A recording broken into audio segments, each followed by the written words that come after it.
In Washington in 1983, a group of protesters are in front of the Grand Hotel demanding for the South Korean president to be removed from his position and sent to trial for being a dictator.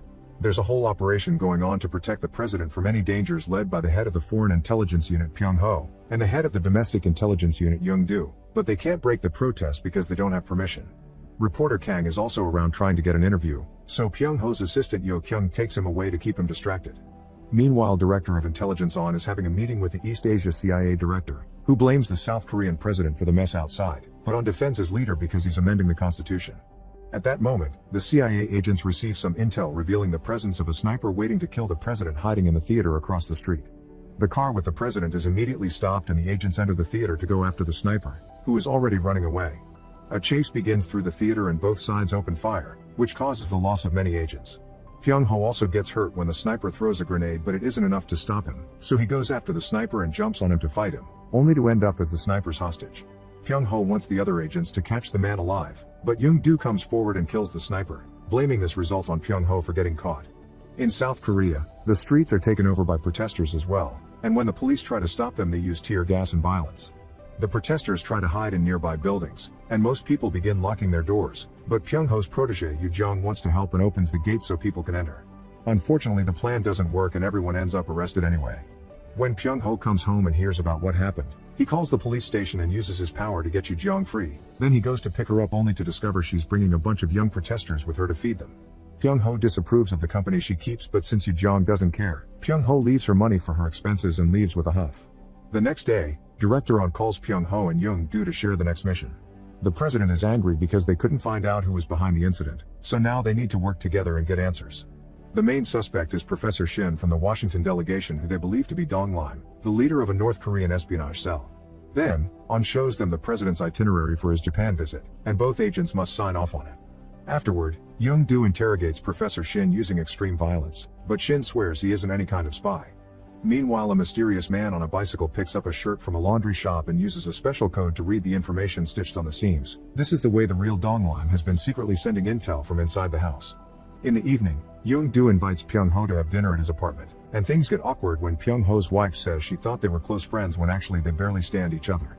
In fact, Young-do interrogated Pyong-ho so harshly in a past mission that Pyong-ho's hand couldn't move for a long while.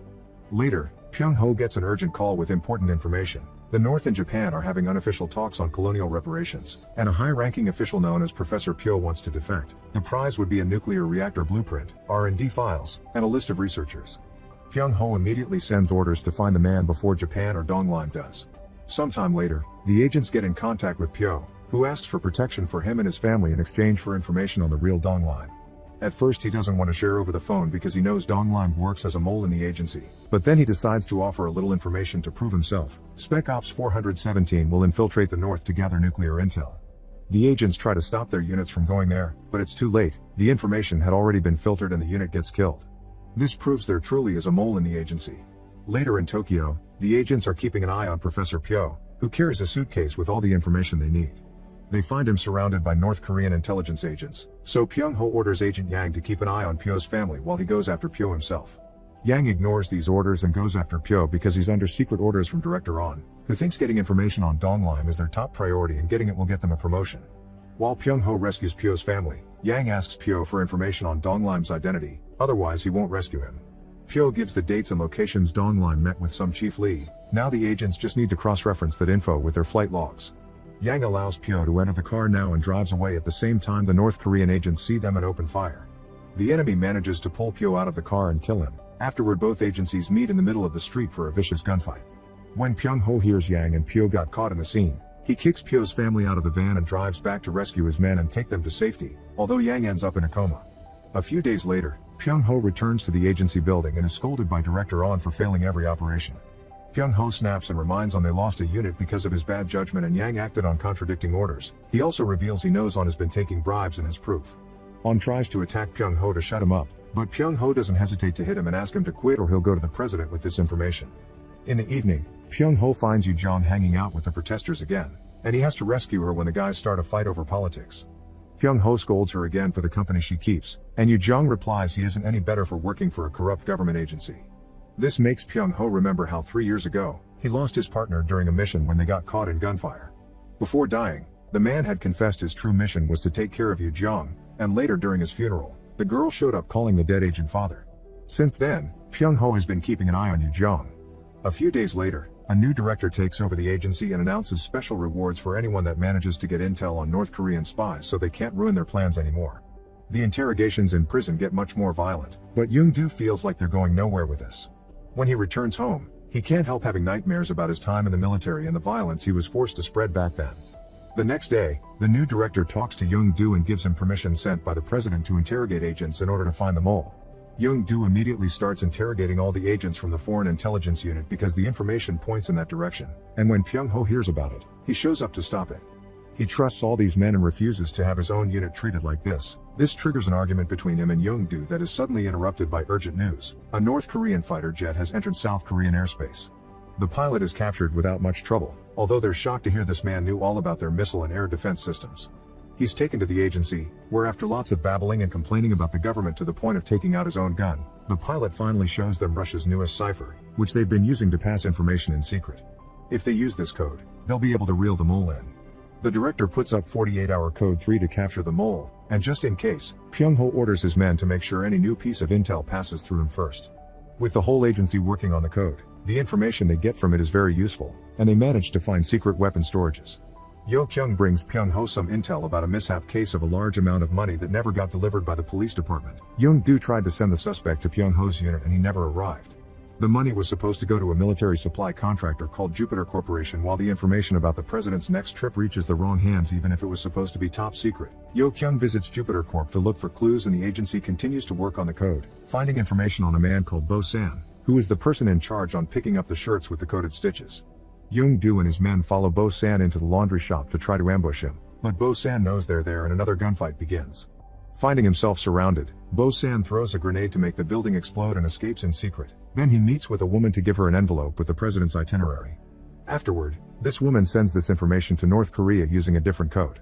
Sometime later, Yo-kyung informs Pyung-ho that Jupiter's military transactions went up by 600% in 2 years and Young-do's closely involved with the organization. To make matters worse, Young-do's investigation of the mole is expanding and he'll want to interrogate Pyung-ho soon. For now, Pyung-ho concentrates on Jupiter, and he takes his men to raid the company for misappropriating money and confirm the CEO is an old army friend of Young-do's.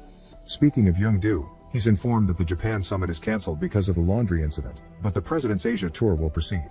If the enemy knew about the Japan summit is because the mole is a very high-ranking officer, and when Young-do hears Pyung-ho has been digging out dirt on him, he sends some of his men to put 24/7 surveillance on him.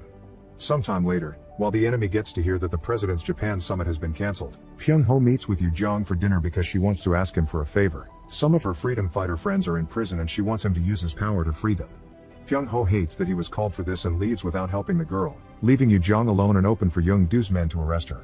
In the agency, Young-do and his men interrogate Lee Jung with the usual violence and keep bringing up the fact Lee Jung is a North Korean that entered the South under a new name. There are pictures of her near a North Korean Labor Party special facility where they train spies like Bo-san, and there's no proof that the dead agent was actually her father. The interrogation is suddenly interrupted by Pyung-ho, who is furious over being investigated and having his protege captured, so Young-do responds by presenting the pictures with the evidence. Seeing himself cornered, Pyung-ho pretends to be mad at Lee Jung for lying to him, but when he turns around, he tells the girl to play along until he finds a way to rescue her. On his way out, Pyung-ho sees how badly they're hurting a man for information and beats up the agent in frustration. Sometime later, Agent Yang finally wakes up mentioning Donglai met with Chief Lee, and Young-do immediately sends him to a new room with stronger security. Pyung-ho's and Young-do's teams run to see who gets there first, and while they fight in the corridors, a sniper kills Yang in his sleep. The agents hear the shots and open fire on the sniper, but the man manages to run away with no trouble. Yang's daughter chooses that moment to come to see her dad and passes out when she sees the body. During Yang's funeral, Young-do learns this Chief Lee Yang mentioned is head of the strategic unit at North Korea's Labor Party 35, and they have their flight logs, so they just need to compare them to the flight logs of their agents to find the mole. Yo-kyung informs Pyung-ho that former Director On was pushed out for not supporting the president's coup, but Jupiter funds were funneled to him and now he's under house arrest. The only visitor he's had so far is Young-do. Later, the new director tells Pyung-ho and Young-do to hurry up and wrap up their investigations before the president leaves on tour or there will be consequences. When they leave the director's office, the agents begin arguing over the suspicions they have of each other. Young-do thinks Pyung-ho is Donglai, and Pyung-ho thinks Young-do is a spy funder. They end up in a fistfight that makes them roll down the stairs. They only cut it off because people are watching. Afterward, Jung-do has to deal with the surfacing memories of what he did as a soldier in the army, brought back up because everyone keeps mentioning his army buddy from Jupiter. That massacre had been ordered by the current president. Later Jung-do meets with the East Asia CIA director, who wants Jung-do to drop his investigation and move to the USA because they already know about Operation Hunt Peter. Meanwhile Yo-kyung takes the new intel to Pyung-ho's house, unaware that Jang, one of Jung-do's men, is still following her. Yo-kyung has put her hands on some recordings of Jung-do's conversations with director on that reveal he has been working with Jupiter to start a revolution because he hates the president for what he made the army do and the suffering he's putting people through. Operation Hunt Peter is the mission to kill the president. Jung-do has been behind it all along.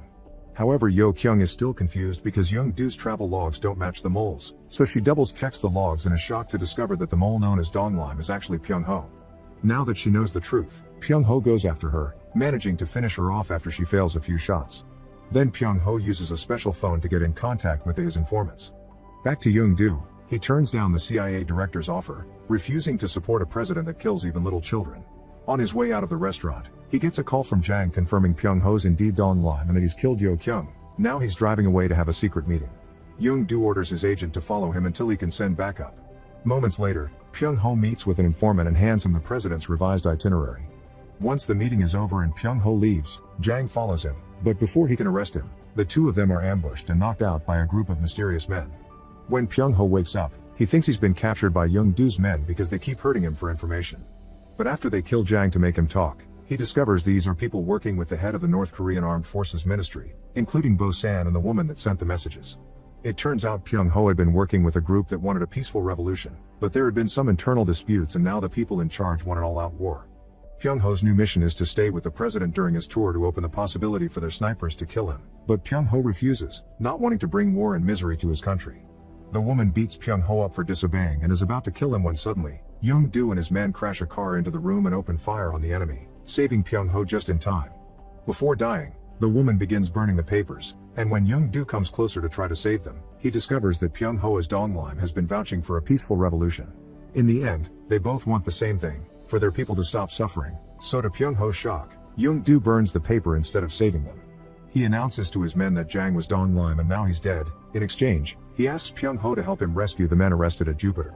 Moments later, Jung-do goes to see his army friend while he's being violently interrogated and pretends he's there to ask some questions as well, but he understands that his friend's answers are telling him in code that he wants to end things for himself.